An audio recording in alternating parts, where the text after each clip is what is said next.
Okay, for the sake of argument, let's say that all the scientists are wrong and that the Earth is only 6,000 years old and that time didn't begin at the moment of the Big Bang and that time isn't just illusory, that it's an actual physical reality that we can experience for eternity, that there is such a thing as eternity. Even if we grant the premise that the universe is only 6,000 years old, that doesn't eliminate the concept of 30 billion years as an actual length of time. The universe is 6,000 years old now, but it will go on into eternity, so it will go on for 30 billion years, and 30 billion more years, and 30 billion more years after that, etc., forever, no end. That's eternity. That's what eternity means, that there's no end to time. So now let's look at the concept of eternal punishment. And let's take, for example, somebody that we can pretty much all agree universally is responsible for about as much suffering as any human being has ever caused, and that would be Hitler. And let's say that he deserves punishment for each individual instance of suffering that he caused from the time that he was born to the time that he died, and let's even say beyond.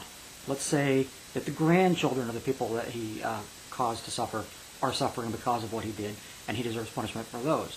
And it will continue until, as long as there is suffering felt for what Hitler did. And let's say that for each episode, each example of that suffering that Hitler caused, he deserves 30 billion years worth of punishment. I'm not saying that that's fair, but let's say that that's what he deserves. For each individual example of suffering that Hitler caused, he deserves 30 billion years worth of punishment.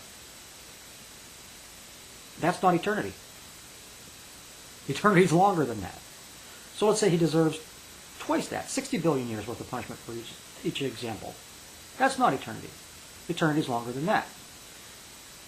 However much punishment you determine is fair for Hitler to suffer for each individual instance of suffering that he caused, it never equals eternity.